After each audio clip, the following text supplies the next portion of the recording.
I'm going to start the speech by explaining what this actor is likely to look like, but then I'm going to explain what type of wonderful work of literature you're going to write in this letter, then what the interests of the actor are, finally how this impacts your self-perception, and then how it impacts your external perception and the benefits that are going to be derived. Firstly, what does this actor likely look like? Firstly, they're likely to be mad. That is for a couple of reasons. The first is that you're an engineering student. The second reason is being simply that if you're a woman, you simply have enough power in the dating market, you would never need to actually get this Desaraju. Secondly, this person is also likely to be straight for very similar reasons. As a queer person, engineering is about the least attractive thing I could want to do.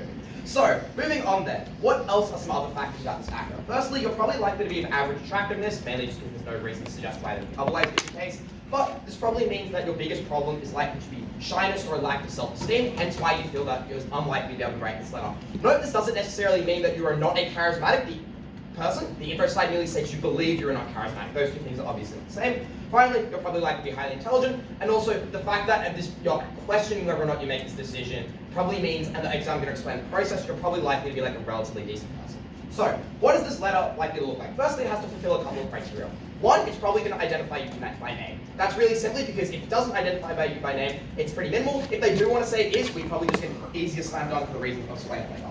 It's also probably likely to be as realistic as possible. That is to say, when you're drafting this letter, you know it's going to be seen by other people. You obviously do not want that to be derived back to you, because writing your own letter externally is perceived as cringe. That means what you're going to want to do is you're going to write this in such a way where it seems like any other letter that would be written or submitted from any person. And anyone who's read any of these Facebook groups, you probably know what that looks like, right? It's probably going to mention some sort of society you're a part of or some type of class that will have lots of people in it, so it's very hard to trace it back to you being the person who has to write it. Finally, what is this actually going to say in terms of content? It's probably going to be the sort of thing that describes a positive interaction that a person's had with you. When you're in the process of writing this, you're going to put yourself in the mind of a person who is interacting with you and write the letter as such. That means a couple of things. It's likely to describe an interaction that's particularly positive. It's probably going to describe some positive attributes about your character, and it's probably going, and notably, these attributes are likely to actually be things that are probably true about you for a couple of reasons. The first reason is very simply that, one, because you're putting yourself in the mind of someone else writing the letter about you, you're perceiving yourself not from how you see yourself, but how externally people might perceive you in a way that's likely to be particularly positive by the nature of why you're writing this letter publicly in such a way in the first place, which means that you're probably going to be taking a realistic but positive look at your character as a whole, but also because you want some sort of interaction with this letter. So you're going to write about some positive character traits. It's probably just easiest to pick the ones that you actually do think you have to some capacity. Finally, this is also probably likely to go through a series of drafts. That's to say, obviously, you're probably going to be particularly worried if this gets found out, and so you'll just simply go through it a few times. The other thing to say is probably that it will have some sort of imperative to it as a way to make it easier for people who have seen that post to interact with you into some capacity in the future. Finally, it's likely to be tasteful. It's not going to have any writing poets about, for example, bareback writing someone. Moving on, I think that explains that fairly sufficiently. In terms of then what you want out of this letter, I kind of already touched this a bit, but one, you probably just desire social opportunity. The info slide does a lot of work to explain why you feel a little bit alone, you feel a little bit disenfranchised to an extent. Notably, the info slide never says that you explicitly are seeking a romantic relationship out of this, merely describes you haven't had one. Most likely, you just want some degree of friendship with anyone, or at least you want opportunities to pursue some kind of social interaction. Maybe those are romantic in nature, maybe not. You're probably averse to things like dating apps or other online ways of meeting people and forming connections, because those ways feel more artificial and less naturalistic. The reason why this isn't a problem is this generates organic, natural interactions between people, as opposed to, for example, something like a dating app explicitly creates a very inorganic reaction when you meet someone. So, now on to the actual benefits. Firstly, self-perception. I think starting out with this, the frame I want to give at the start of this point is really simple to explain. This is the most clear and most likely to happen benefits in debate, because they occur irrespectively of how anyone else reacts to this letter. So they're incredibly tangible. They're benefits that negative aren't able to respond to particularly well. That is to say, the process of writing this letter is likely to be particularly good for your well-being for a couple of reasons. Why? For all the reasons I've already described, it's likely to be written in a particularly organic manner, in the sense of you're trying to work out how someone else will perceive you in a way of if they like you. That's probably a good thing for a number of reasons, right? The info slide does a lot to suggest that you're probably someone who is low on confidence and insecure. To put yourself in a position when you have to think about positive character traits and qualities in yourself is something that is just going to make you feel good. It is a tactic that is very similar to what lots of people do in therapy. It is just positive self-talk that you are externalizing and putting down on the page. Secondly, the fact you're probably going to spend a bit of time writing this means means that you're spending an extended period of time thinking about this as opposed to just a one-off. So it is not like a sole positive thought you have, but it's a positive thought you're actually stewing in for like a decent period of time. And to the extent you publish it, they're probably positive thoughts that to some extent you're able to meaningfully actually internalize and agree with by the time you finish this type of process. This is likely to do a couple of things. Firstly, it probably just puts you in a better state of mind compared to where you were before. This is particularly important, right? Because obviously it is really hard to go out and make friends and interact with people at the point you are telling yourself that you're aware of your insecurities and telling yourself that you're not charismatic, that you're not attractive, that no one wants to be interested in you. By shifting your frame of mind to something that's positive, even irrespective of no one sees this letter, you are likely to go about in the world in a better position to make organic social interactions in the first place. That obviously is a huge benefit. Thirdly, let's move about an external perception. There's a couple of things that happen here. The first is to say this simply with friends that you already have that exist, it is likely to generate positive interactions. That is to say, your high school friends follow you on Facebook, they're likely to see you get tagged in this, they're like, aha, that's funny, they maybe comment on the post, they respond to your DMs, they're like, lol, look at this. And it's probably just going to generate a bit, right? And the good thing about that is that it's something that particularly friends you felt like you've been drifting away from, especially if they live in something like different states, that's something that can be a catalyst for bringing you closer together. You can kind of rekindle that friendship to some extent. But also, even if it is just like a minor thing, it is something that you can just like laugh about with a friend for a bit and like have some fun. That probably just in and of itself is a good thing and at least gives you like a small degree of happiness. The second thing that it does that's really important is it boosts your name recognition. As someone who is a first year but also a little bit like insecure, you probably aren't like have super spread out in terms of the uni experience for the reasons we kind of already described.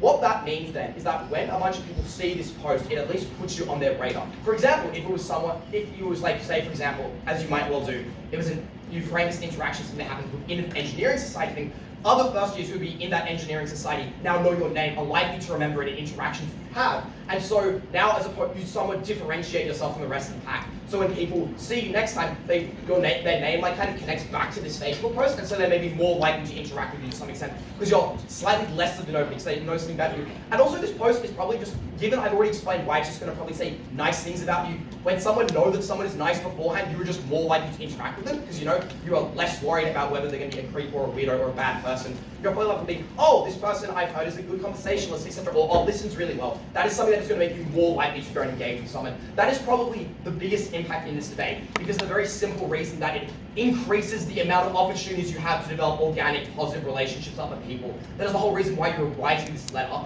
but that seems like it's a pretty good thing. Why are you likely to be able to take advantage of the opportunities that are actually created by posting this letter in the first place? A couple of reasons. Firstly, the positive mindset, which I've already explained. That is to really simply say, again, you feel good about things, but not only do you feel good about things and having put your name out there, but when you do this, it is almost like a mission statement to an extent, right? Like you're taking, to some extent, a degree of risk when you write this, because you know that if you get caught, the outcomes are likely to be bad. And so when you get opportunities as a result of that, you are likely to take advantage of them as much as you can because you need to justify that risk to yourself. And so you engage in these relationships in a way that's actively trying to make a friendship, which is perhaps more proactive than how you engage in these types of relationships in the past when you were shy and didn't really know what you're doing. Ultimately, this likely shift your mindset and probably makes you feel better about yourself. Maybe that's short term, but still a good thing.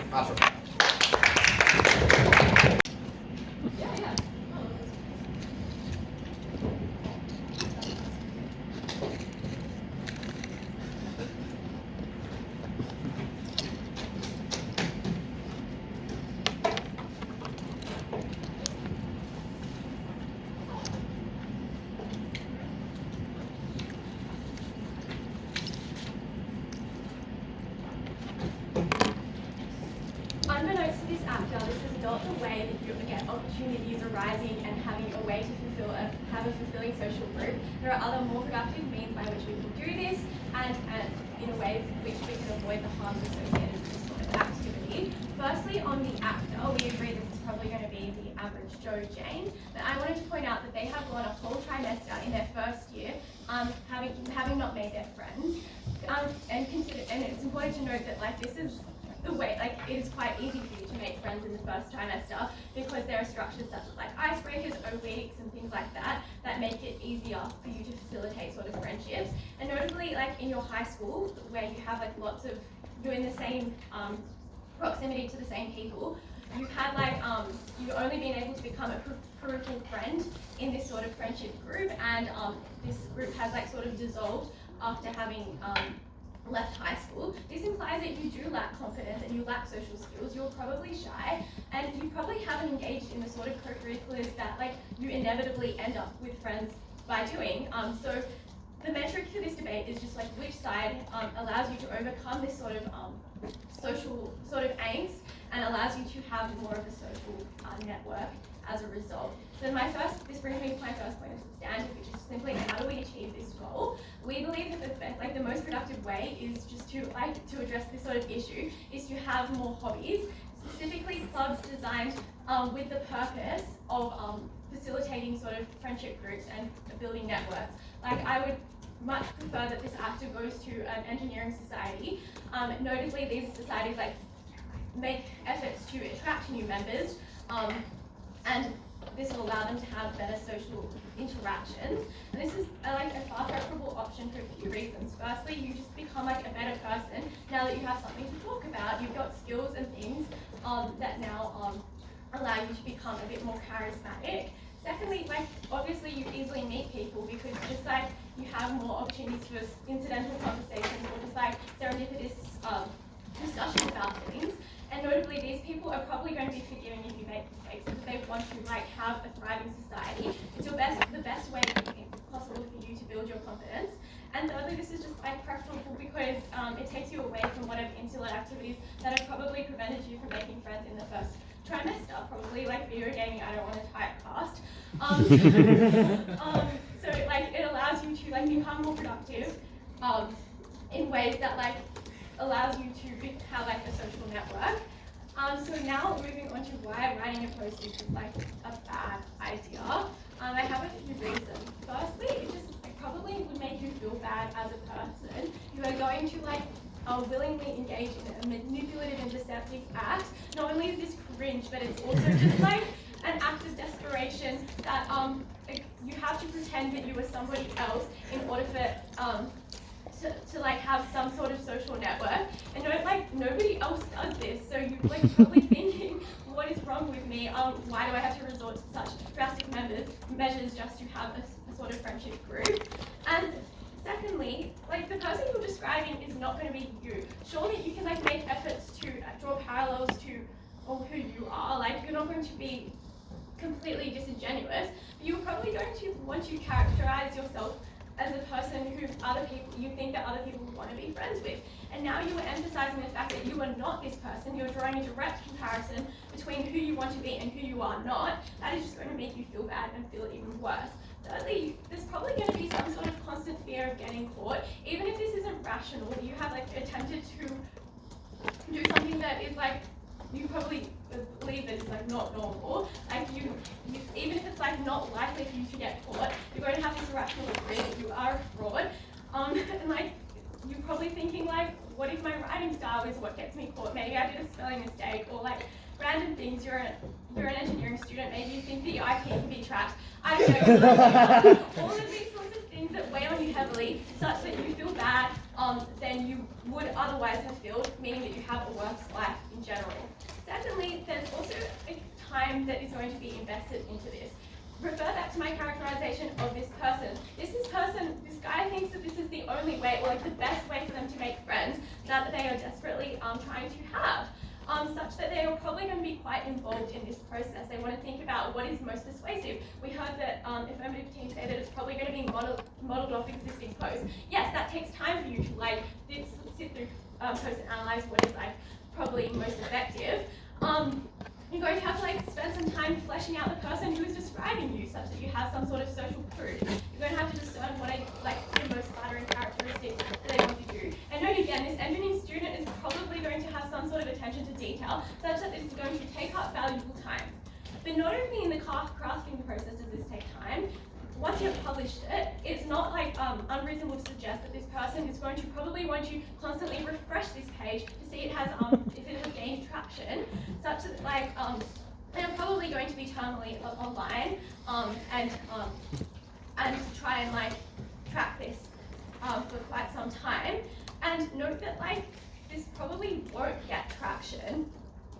Simply because like that's not how these sorts of things work. Usually they are like friends who have in-jokes. And so you're going to think that like even the best version of me sucks. going to have some sort of like external validation that you are hoping for. So you are going to lose lots and lots of time. And then if this doesn't work, maybe after, like the next logical step is that you make more posts, because you think maybe I just need more people to be like romantic interest. And like that again will take extra time.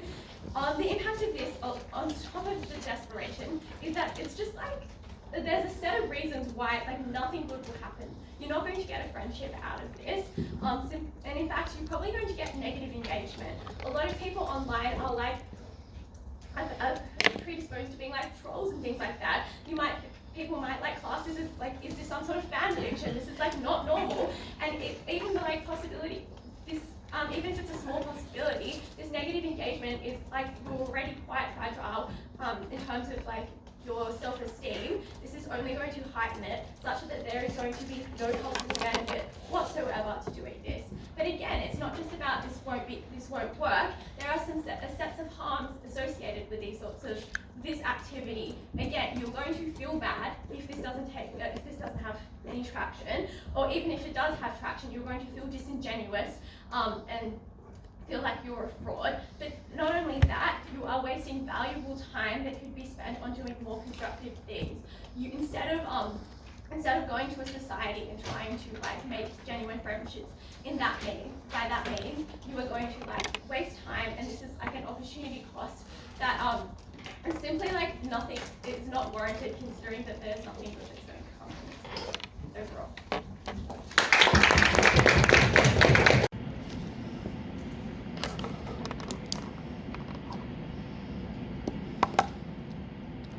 I think the negative team's characterization of what this person looks like and what they've extrapolated from a set of pretty neutral facts is kind of unfortunate. Because when I'm presented with a character, the information that we know about this person is that in their second trimester of university, like their 11th week of classes overall, they still haven't quite found their social footing, and they still feel kind of alone, and they still feel a little bit overwhelmed, and maybe they feel a little bit shy about putting themselves out there because they don't really think that they're the most charismatic person in the room. I don't think of some loser who spends all of their time playing video games. I think of like the vast majority of first years, right? Like it is actually just untrue that the vast majority of people are able to go through these icebreaker games, are able to find social footing within like the first term of university. And I know that at UNSW, that first term of university is like even shorter. Like you can probably make an anti-trimester argument on social grounds, and that is really difficult. And if you need any proof for this, why this is so hard, look at the very icebreaker games and all of the events that are pushed down people's throats within that first term of university to try to get them to make friends. It is not like, if you miss out on the opportunity to make friends, even in spite of all of these events, you are clearly a bad person. It is precisely because universities know that this is an incredibly hard time in people's lives, and definitely a time where they deserve a few dubs, and they deserve to feel good about themselves. They deserve to have people have a little bit of name recognition of them, say hi to them when they're in their massive, 400-person engineering compulsory subjects. Just know who they are. Reach out to them. Make them feel like they're not so desperately alone. And it's like writing this one post and ruminating on why somebody else might see you as a good person is what gets them there, even if it's a little bit cringe to think about, and even if it's definitely not the kind of thing that you tell people that you did, at least not immediately, it probably does make you feel better about yourself. Let's firstly talk about the process of writing it and why this is in fact not cringe, at least not in a super meaningful way, when you should weigh against any of the opportunities to connect with people, to be recognized by them, to be seen by them, in a new and very scary environment for lots of young people at the time of transition in their life. It does not outweigh this. Why is this not cringe? One, this page is super playful. You don't need to troll through it for hours, as these guys say. A lot of the time they just kind of naturally come up on your Facebook feed. I see a ton of them. We have a bit about how we reckon Marrow Day was the subject of one of these things, at UNSW debating. People talk about these kinds of things all the time. Second, this is kind of a one-off and kind of a bit. This is not a constant process.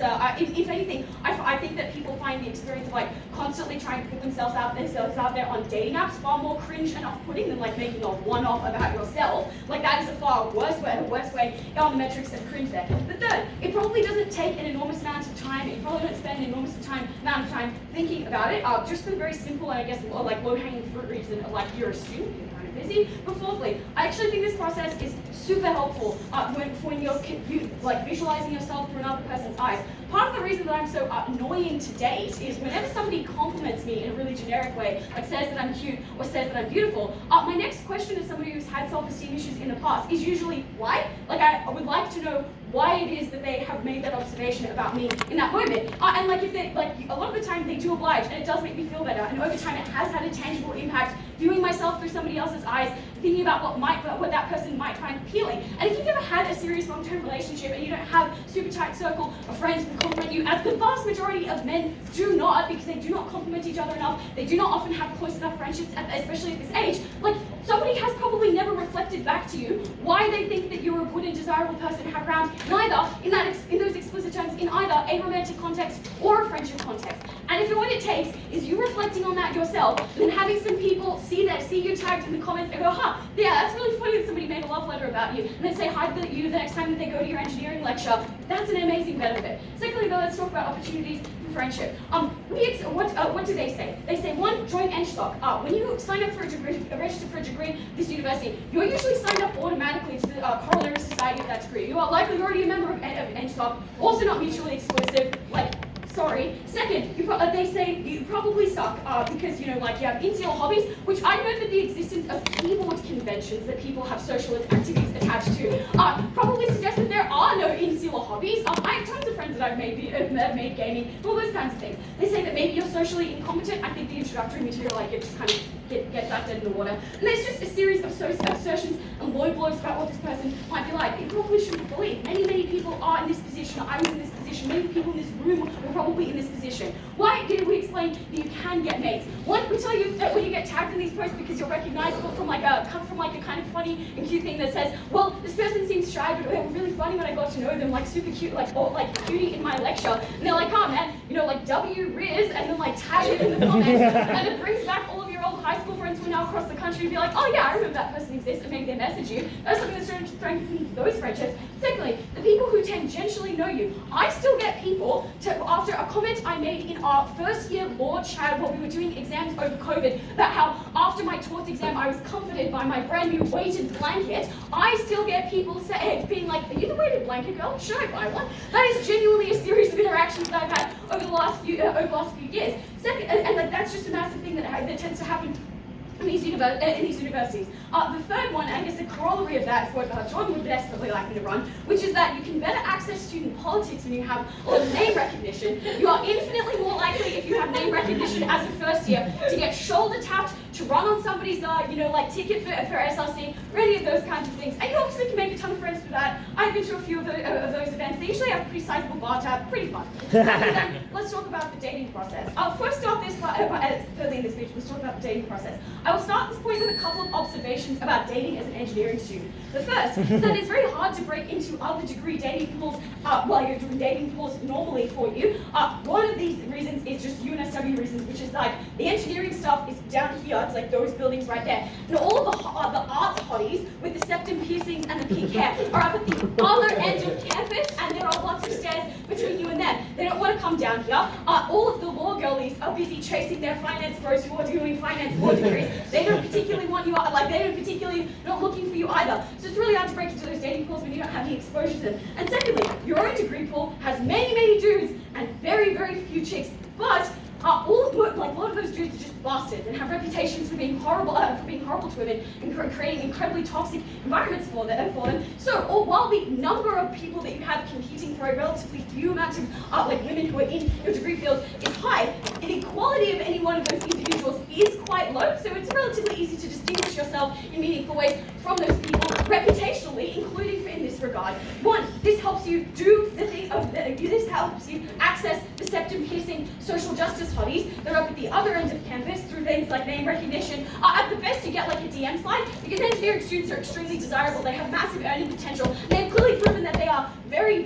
smart if they can get into this degree. So if there's a post that suggests That you have social skills, oh my god, that's 6 figures added social skills, it's amazing. That is into the future, job guaranteed, beautiful. If you have a criminology degree where like your earning potential, trust me I know, caps out at like, 70,000 a year in some instances, that is extremely desirable. Second, it helps you become a desirable match within your own degree, because you are way up the ladder for engineering boys that engineering girls will want today, and engineering girls are really hot. The kind of determination that it takes to get into engineering as a woman is extremely desirable. And if you can distinguish yourself as somebody who is, like, chances are, if you don't think that you're God's gift to earth, you're probably already like pretty top of the food chain in terms of dating options. You just need to make sure that people know that. You just need to make sure that people know that if they strike up a conversation with you, you might be shy, you've got a good sense of humour, and you've got W risk. Proud to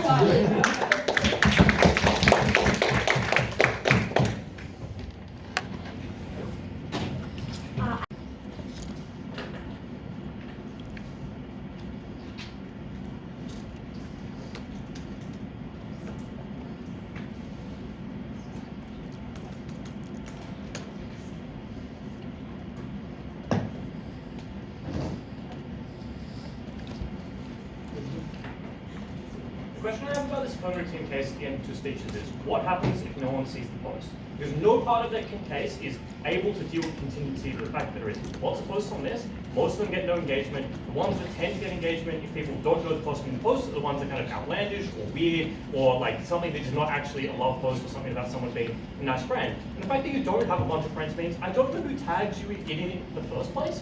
So I'm just confused who the person is that tags you, means that your other school friends can see the post, or why your post is likely to be particularly interesting at all. Because in that world, they just don't get a single set of the benefits, but all the arguments we have about wasting time, being cringe, and feeling bad about your self-esteem are likely to occur. So we win the debate conclusively in that context. We'll engage in the rest of this speech, in engagement of what does happen if there's at least moderate to some amount of engagement. They do get the sort of name recognition they think is the primary component of their weak conditioning in this debate, but I just do not think it occurs. Before that, a couple of other responses. Second is just to explain that I don't think this thing is being awfully comparative at this point. We explain you like to join clubs. Connor says, well, you can do that as well. The problem is we explain why it takes lots of time to make this post, why you're likely to obsess over it. And I'll engage with the direct responses to why you won't be obsessive in a second. But let's just assume you are not particularly compulsive, you are likely to do this fairly quickly and not take a whole bunch of risks. You're an engineering student. Writing an essay post about how hot you are is difficult. We're not all the art lawyer hotties of this team, right? Like, engineering students who avoided that shit because they can't do it properly. So even if they don't obsess, even if they do it in good value, it is actually going to take a while. They are actually going to be a bit concerned and stressed about it. It's going to take at least a couple of hours. That is probably enough time to go to the welcome drinks or something like that. That probably is the trade-off here. They say you sign up to these groups already.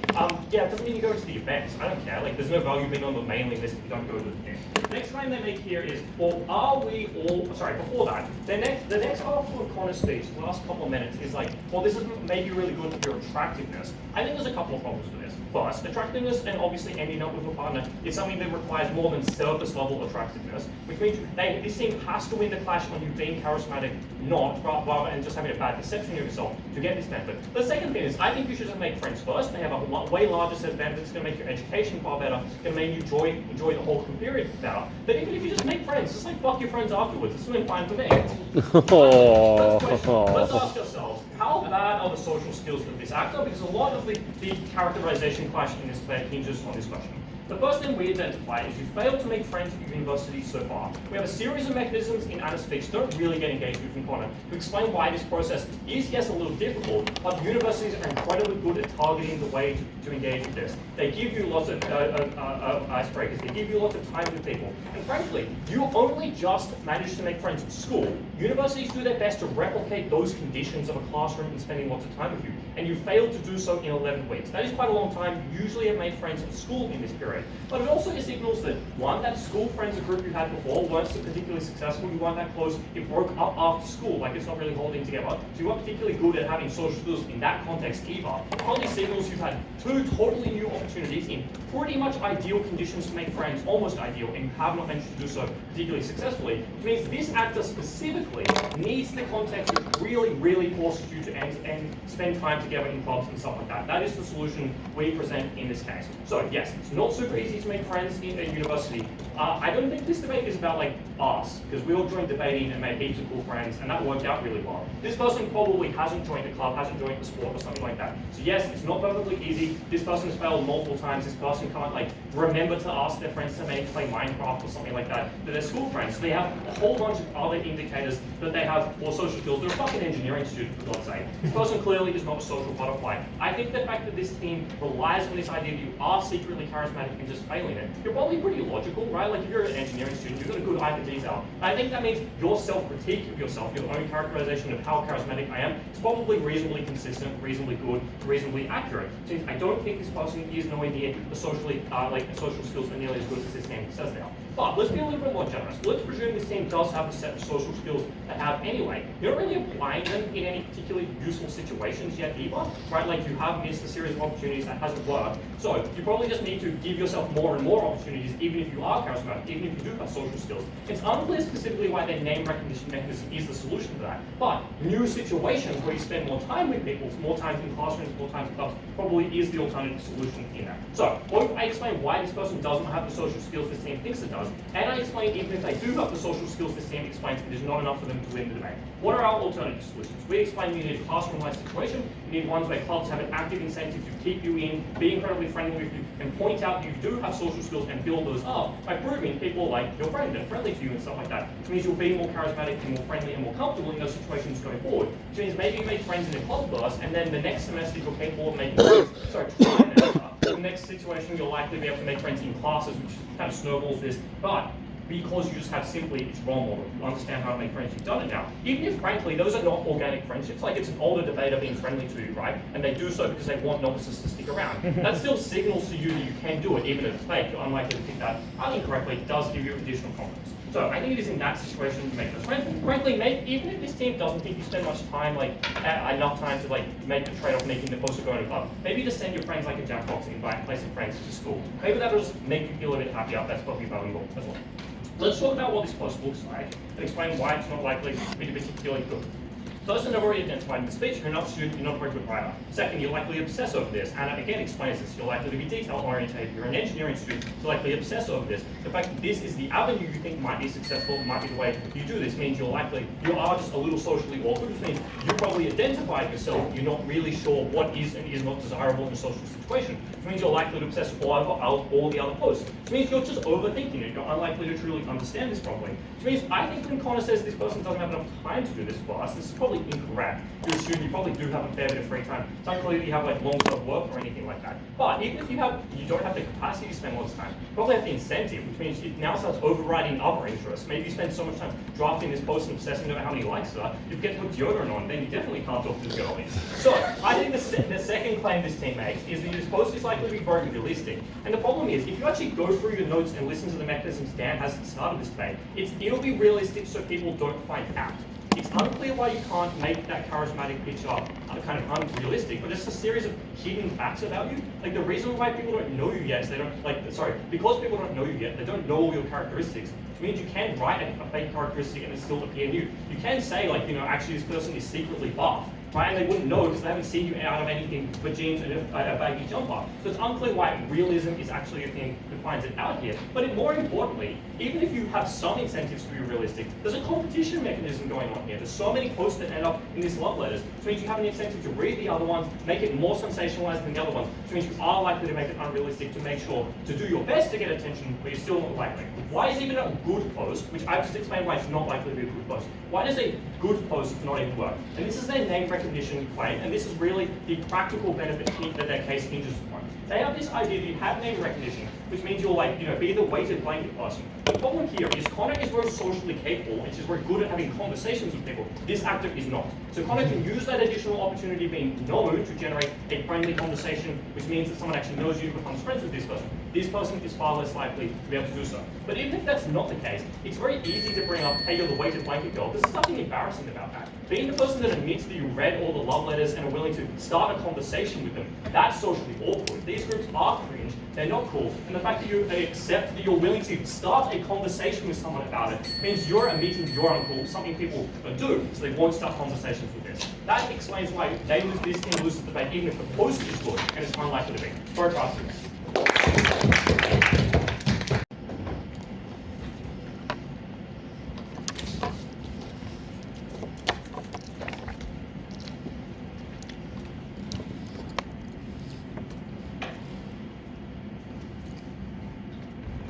I'd ask you to imagine for a second that you have a close friend. That close friend is socially awkward and shy, that they don't have any other friends except you, and that they haven't had very much luck in the dating pool. What they do is they come to you and they ask you for help. They ask you how could they improve their situation. Would you suggest to them the policy of the affirmative? Your first thought in this situation be, you should actually engage in a stratagem where you trick people into liking you by attempting to generate fake internet clout for yourself. It obviously would not. The things you would suggest to them, exactly the things that side negative tell you right from first negative are the way to go. You'd suggest to them that you should engage in hobbies, that you should meet more people, that you should build up your confidence over time, you should improve your social skills, that when you do those things, you will meet people. You will have better luck dating because you'll just run into people who you have things in common with, and that can strike off a relationship. In no world is this a sensible policy, and that is why side affirmative must lose this debate. The first thing I'll do in this speech is explain why none of their external benefits stand up, then I'll delete their internal benefits, and finally I'll explain why the comparative is so much better. So, let's start with external benefits. Firstly, Jordyn deletes them herself at the end of that speech when she says maybe they don't post that particular post. If you do that, obviously none of these benefits can come. Since that's really the majority of their case, they give us 2 lines of analysis about internal benefits in Dan's speech and then never touch them again. That should cost some debate right there. Let's engage more charitably. Let's say that you do post this post. Here are the steps that would need to occur for any of the benefits they claim to occur at all. Firstly, the post needs to be seen. We explained to you, hundreds of these posts are made every day. The chance that yours stands out is particularly low because you don't have any friends at the uni. And like most of the posts that get traction, it's because there's like a group of friends who all write them about each other, find the post, and then kind of tag each other and like it, etc. That's not happening with your post. It's unlikely to be showing up in your feed. It's unlikely to be the one that people are reading. It's just maybe your high school friends find it and tag it, but why are they reading UNSW Love Letters? They don't go to that university. They don't know that you're writing this post. It's very unlikely they're reading through hundreds of them. So that alone means you should reduce the probability of their benefits by maybe like 70 or 80%, because that's probably a pretty low chance that you actually find the post in the first place. Secondly, people would need to remember the post after all of this. There are lots of posts, even if they read tons of them, why would yours stand out? Why would they have name recognition for you and not the hundreds of other people mentioned in these posts? People will probably forget your name. 3, they would actually have to have a positive perception of you from the post, such that when they meet you, they're like, oh, that's a nice guy, that's a nice person, I want to interact with them. This is unlikely for reasons we tell you down the bench. Firstly, because you're likely to be particularly bad at writing, for the reason that the info site indicates, that your social skills are probably more limited than those of others, that you're an engineering background, you're probably not great at writing. Third affirmative, in fact, concedes all of these arguments and suggests that you get an AI program to write them instead, which also seems very likely to be particularly bad at portraying you in the best light, noting that it is a robot and not particularly good at conveying human emotion. Notably, this would also delete all of the internal benefits this team talks about, because if GPT is writing a post, you're not engaging in self-reflection about what your best qualities are. You aren't thinking about the best way to write that post. None of those things occur anymore. But lastly, we just say that it's probably very hard in order to do any of those things. Lastly, Jordyn herself concedes she didn't remember me from the fucking Easter's grand final. What are the odds you remember someone from a post on Facebook and then associate that with them? Obviously, far less likely. So then, again, reduce the probability of any of their benefits by maybe another 90% there. Finally, they suggest, I just want to point out the empirical evidence that, like, no one's ever fucking made a friend from UNSW Love Letters. No one has gotten a girlfriend from UNSW Love Letters. Come on, let's be real. Like, Jordyn herself talks with such disdain for European debaters writing posts about themselves. Like, does that suggest this is going to give you a positive perception? Or are people going to be like, that's the guy who wrote the post about himself? Probably weird, right? So, the impact of this is none of their external benefits seem particularly likely. You should weight them very shallowly in the debate. And in particular, the material we give you about how you're likely to be bullied or trolled on this forum is probably more weightful. There are only responses these things are moderated. No, there's hundreds of posts. They're pretty poorly moderated. The vast majority of people on the internet are kind of mean and dicks, so this seems relatively likely. Secondly, let's talk about internal benefits. Firstly, note they themselves note this when they suggest ChatGPT would write the post, so you can already downweight this argument. But secondly, their only mechanism here, one mechanism, is you feel good because you externalize good things about yourself and therefore you feel good. Firstly, we would suggest that it's equally plausible that when you write this post that makes yourself sound really good, you compare it to how you actually are in social situations and feel a bit bad that you don't live up to the expectation you've set. Equally likely, weigh that against the two additional things we tell you that receive zero response. Firstly, we explain to you that engaging in this is manipulative and deceptive. You are literally trying to trick people into being your friend. Of course it's going to make you feel like shit. If you're a business and you wrote like fake reviews of your own business in order to promote it, that would be fraud. You're doing the equivalent of that. You're committing social fraud. You're giving yourself fake clout. Of course you're going to feel bad about that. You're literally tricking people so they'll be friends with you. So they might date you. It is deceptive, it's manipulative, and it was a bad thing to do. But secondly, you'll have a fear of being caught, no matter how irrational, because when people do bad things, when they do things that they know are transgressive, that violate social norms, that are wrong, they fear there will be social repercussions. It's evolutionary to fear that when you act out against social norms, that you'll be caught for it, because that is the incentive to not do those things in the first place. So internally, and note this is far more important because this is guaranteed, you may or may not post the post, it may or may not be seen, you definitely will have the internal harms feeling like a fraud. You definitely will have the internal harms feeling like you don't measure up and that you're manipulating the people around you. Weigh that against the comparative, and why was that far, far better? Because we just gave you real advice that would actually improve your life, right? You should join some hobbies. That's very easy to do because clubs really want you to join. Like, having run a small debating society, we were so desperate for people, we put up with like the weirdest motherfuckers out there. Like, truly, you could be the weirdest dude, and we would be so glad to have you there because we just needed people. We'd be incredibly nice to you. These are clubs who are literally rolling out the red carpet, making it as easy as possible to join. You can just talk about the thing that the activity is there for. People will guaranteed talk to you. Easiest way to build up your social skills. Easiest way to put yourself out there. Easiest way to give yourself something to do that gives you more things to talk about with other people, that allows you to learn and improve yourself over time, that makes it easier to talk to people and build up that confidence. They give us 3 responses to this argument. They say, well, they can do it on their side. We explain firstly that it seems unlikely you would, because in their world you obsess over this post, because you're literally engaging in a stratagem to make people like you online. Of course that's the thing you get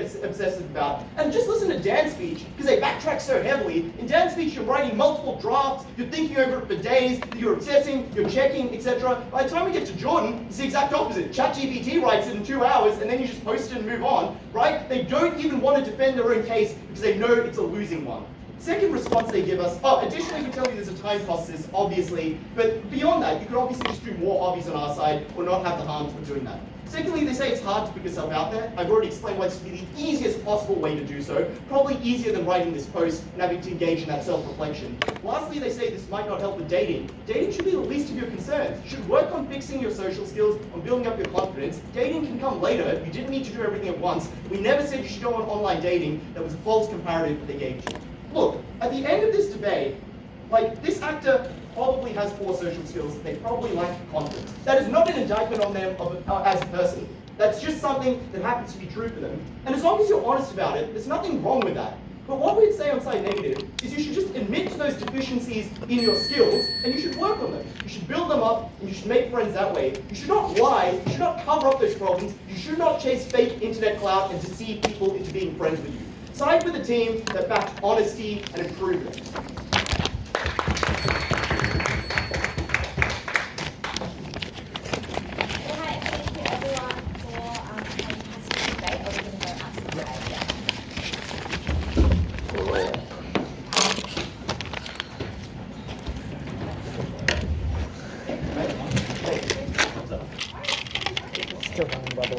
Sorry?